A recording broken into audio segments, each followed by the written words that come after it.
It does make it sound like, I mean this makes it sound like she is asking for a trade.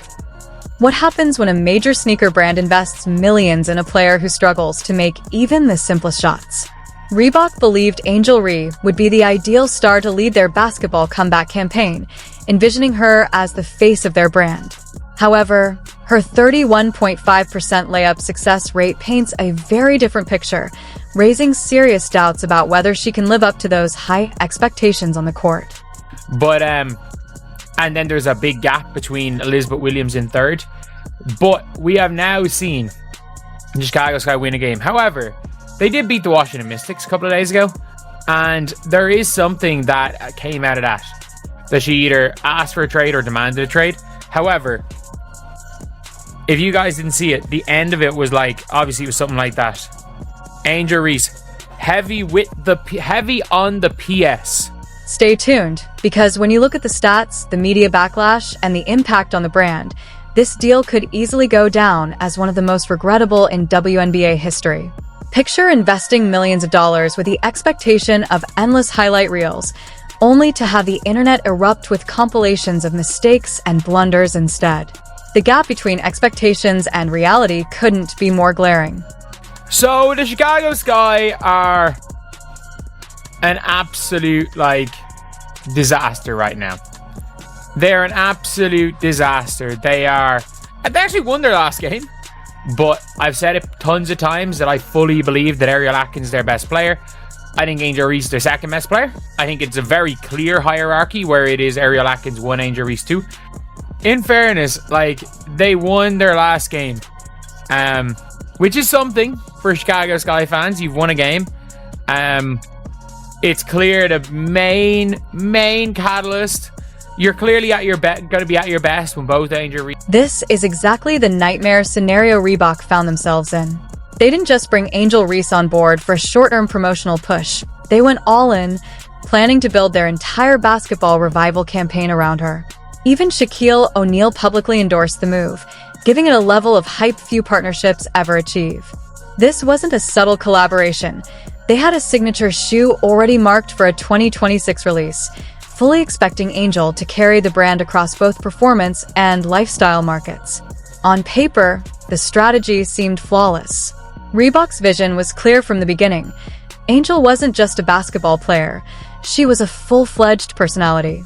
They counted on her ability to connect with Gen Z, dominate social media, and deliver a unique blend of on-court skill and street-style appeal. The hope was that this combination would finally give Reebok a solid presence in professional basketball after years of struggling to remain relevant. Yet, as the games unfolded, the cracks in this seemingly airtight plan began to show. This is what it seems like. That's the conclusion. That's a conclusion her own fans have jumped to that she wants out of Chicago. She said, P.S. Making decisions for yourself is a liberating feeling. Or she's at least implying she wants to be traded. Because at the end of the day, you just never know. You just never know what's in players' minds. And to be honest, it could be anything. It could literally just be her saying making decisions for yourself is a liberating feeling. It could have nothing to do with basketball. It could have to do with life. The concept was straightforward. Combine hype culture with a young rising star, and you have a potential gold mine. Angel Reese wasn't just meant to sell sneakers. She was positioned as the embodiment of the brand itself.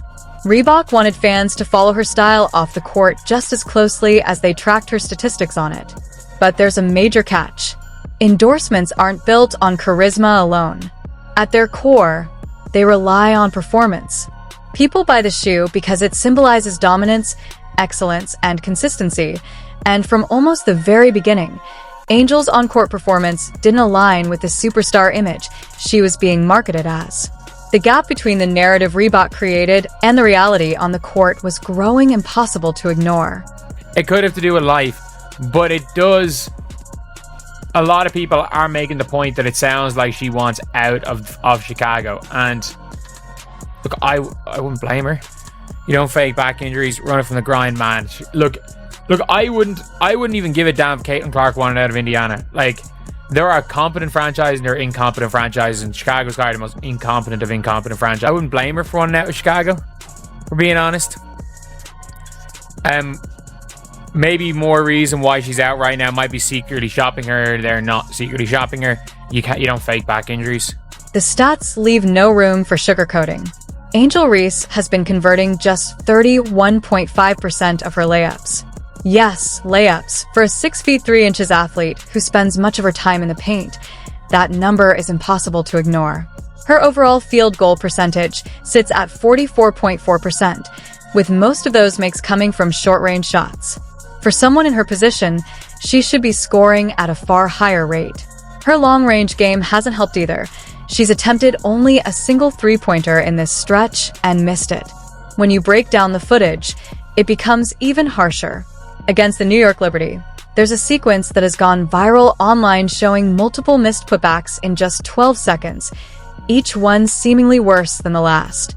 By the time the possession ended, commentators were laughing on air.